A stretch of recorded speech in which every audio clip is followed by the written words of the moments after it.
eina.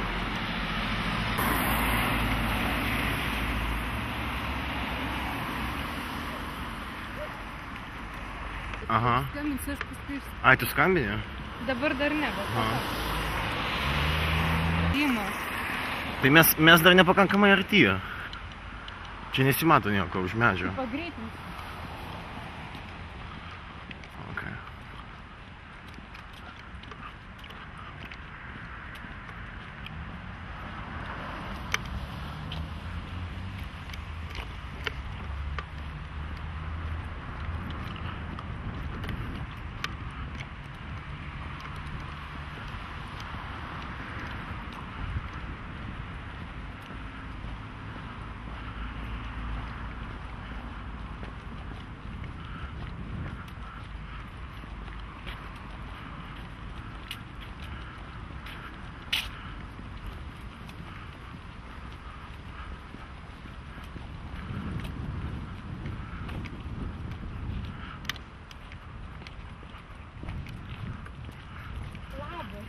Padaryti, kad mus įleistų.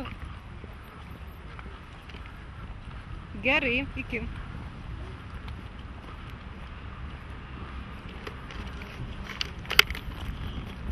Lietuvos televizija.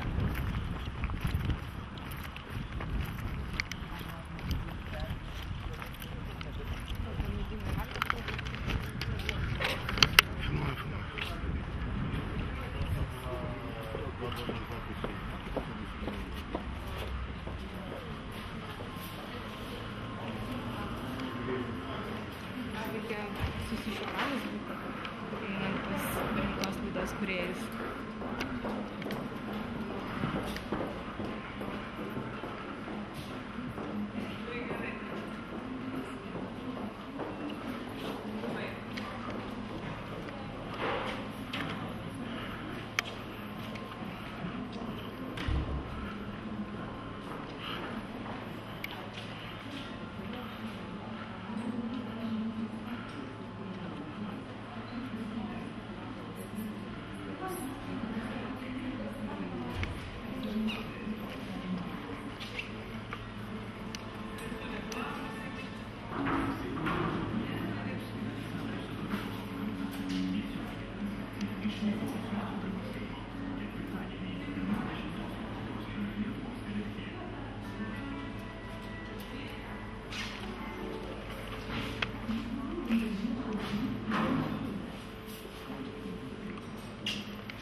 Ir visi bus...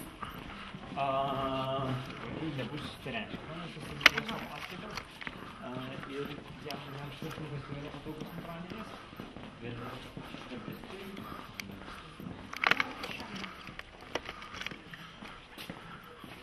Čia įdėjau, čia.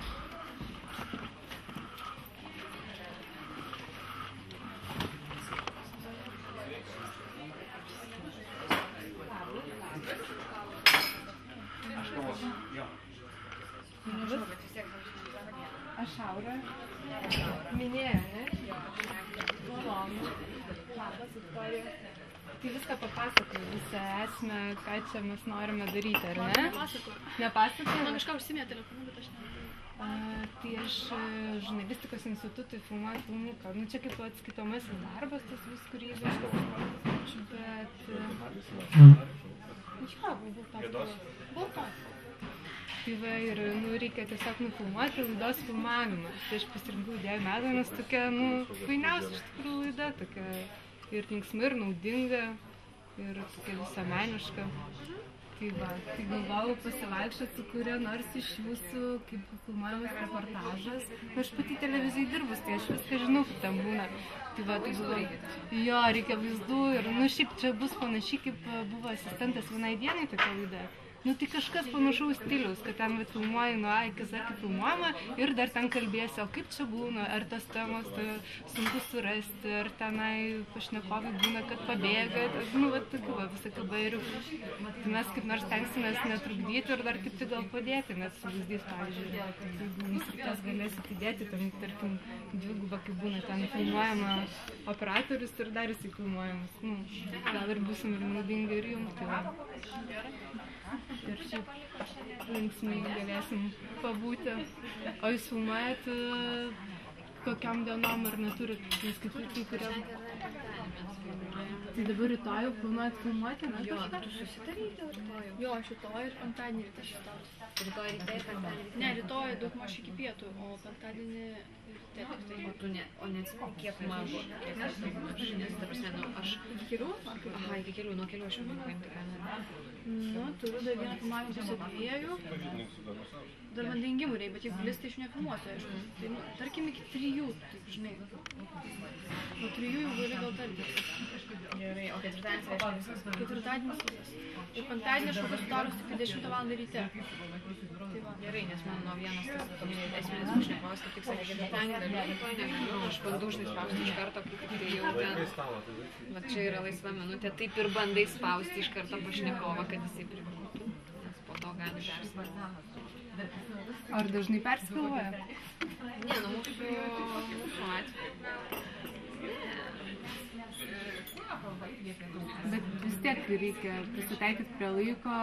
Tai priklauso nuo temos iš tikrųjų. Jeigu tema yra kokia nors kontroversiška, žmonės nori apie tai šnekėti, tai tada jo, tada jie ir bėga ir juos turi įtikinėti, kad visada geriau šnekėti negu nešnekėti, nes tada liks tik interpretacijos.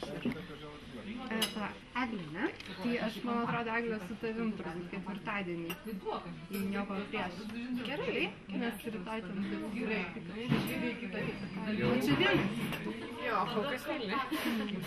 Bet tai čia tik vienas pašnekovas po to bus. Tai prasme, kol kas, nu, va, sutartas konkrečiai tik vienas, bet tai rytoj aš tau pasakysiu, kada. O tema kokia? Tema, va dabar turime mes su prodiuseriu pasitvirtinti kaip tik temas. Tai mano, aš tai siūlau daryti verslo ir bankų santykius. Jo, tai mes vakar kalbėjom. 29 dienai, kaip čia mūsų norime, nes šiandien jie pradėjo reikalauti. Beje, šiandien buvo, ką tenais? Aš susirašiau 4 dalykus, kurie man atrodo, nu, iš tikrųjų ten jų daugiau. Papasakok, kaip ten buvo. Tiesiog, nu, ten buvo konferencija, atėjo smulkūs vidutiniai, ta asociacija, pasikvietė Kropą ir tai buvo vienintelis iš tikrųjų bankų atstovas, realiai. Jie siunčia visur blogiausius vietus. Jo, nu, ta prasme, nu, suprantama, nu, tarsi jo tokia rolė, bet, žodžiu, buvo tas, tai jo pavardė. Aš tau pasakysiu. Triukšinas, aš visai ką triuškinu vadinu. Triukšinas, jisai ten man atsiuntė savo šitas skaidrės, kaip, nu, pagal tą pranešimą aš norėčiau juo remtis kaip pagrindu ir tada daryti ten tai, kas man įdomu, žinai. Ir buvo šitas Jakeliūnas, nu, aišku, kiekvienoje laidoje rodyti neišeina. Ir dar buvo, nu, tas Žilinskas, kuris ten tos asociacijos vadas. Iš principo, jie sakė, kad bankai žlugdo. Nu, iš pradžių žlugdė duodami šitaip nepasvertai tuos kreditus ir viską, ką tik tai nori. Dabar jie žlugdo, nes nebeduoda. Ir aš pasižymėjau kelis dalykus, kurie man pasirodė vis įdomus. Verslas išsivaduoja, tas Triukšinas sakė, kad verslas išsivaduoja nuo priklausomybės nuo bankų, bet į tokią priklausomybę pateko valdžia. Ir kad pas mus niekas iš tiesų nebrangsta, jokie grikiai, pas mus pinga vienintelė prekė pinigai. Ir ta prasme, dar vienas dalykas, kuris man atrodo kaip atskira tema, tai kad litas buvo išstumtas iš skolinimosi rinkos, faktiškai esam įsivedę eurą, tai reiškia, nors tuo tarpu skolinti eurais buvo teisiškai neleistina. Bet tai čia gal subtilu. Jo, čia žinai yra. Ir daugelis žmonių. Bet apsiai, jeigu tu žinai, jeigu tu gali įrodyti, kad...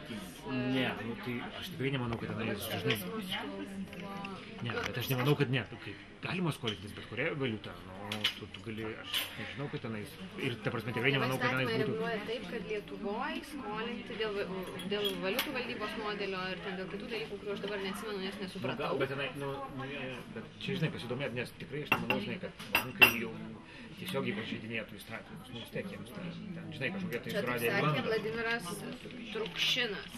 Jo, bet čia, žinai, reikėtų tada kažkaip nes, žinai, jeigu šitų atveju pažeisni įstatymą, tai čia jau turėjo viešas toksai kaip dalykas, tai tada turėtų valstybės institucijos irgi susidomėti. Aha, bet tiesiog valstybė sėdi bankų kišenėje. Maža, jeigu dabar... Ir jie reikalauja, specialistai verslininkai reikalauja krizės priežasčių tyrimo, komercinių valstybinių institucijų vaidmens nustatymų, kad kitą krizę būtų viskas daug Tai šitą idėją, žinai, tai šitą galima, nes tas tyrimas, sakykime, toksai, tai jisai sudėliotų tam tikrus taškus, žinai, ir galbūt visai pozityvus. O žiūrėk, ar už įsumuoti? Aš? Tu apie žmonės klausi? Tai noriu šitą Trukšiną, noriu filmuoti tą smulkiųjų ir vidutinių verslininkų asociaciją, tai galima Žilinską arba galima tą jų Matiukienę. Ir tada noriu filmuoti bankų. Ir dar buvo, jie buvo pasikvietę advokatas Docka, kuris pasakojo apie iš tikrųjų priežastis, kada tu gali, arba pavyzdžius, kada iš tiesų bankas gali būti duodamas į teismą. Jis sako, dažniausiai būna tokie dalykai, kad ateina verslininkas ir kreipiasi, kai yra post factum, tarsi bankas jį gaudo, jisai pasirodo kaip visiškai nepatikimas ir tada jisai ateina ir sako, maždaug dabar aš čia noriu jį duoti į teismą, nes jis mane sužlugdė. Ir kad taip nedaryti, kad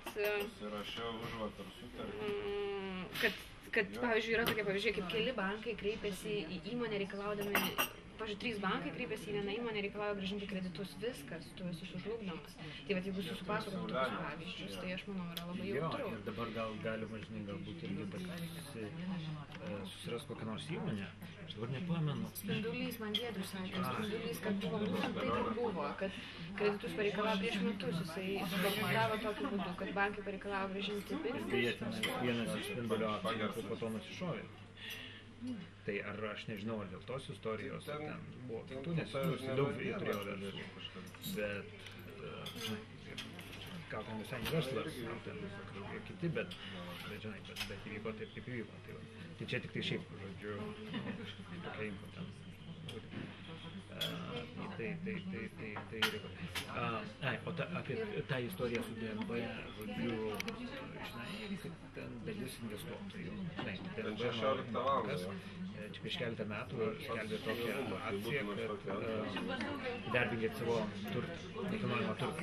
Žodžiu, statydavo savo turtą, ten už milijoną, sakykime, ar ne, tai paskolindavo bankas pinigų, už ten, nežinau, 5 palūkanas, investuodavo į akcijas, žadėdavo, kad prieaugs bent 20-30% per metus, nu ir tu turi 25% prieaugą. Bet krizė, viskas žemyn, žodžiu, jų nekilnojamas turtas irgi žemyn, kas skolinosi, ir jie dabar, jų butai arba namai užstatyti, ir tai jie jau prarado butus ir dar negana to, jie vis tiek liko skolingi, žodžiu, bankams, nes jų akcijos nuvertėjo ir pardavė netgi ir savo nekilnojamą turtą, jie negali atsiskaityti su banku. Tai dabar duoda tą DNB Nord, žodžiu, į teismą, ten visi visokiausi, žodžiu, tokie dalykai. Tai, žinai, aišku, jeigu tu pasimi tą temą su verslininkais ir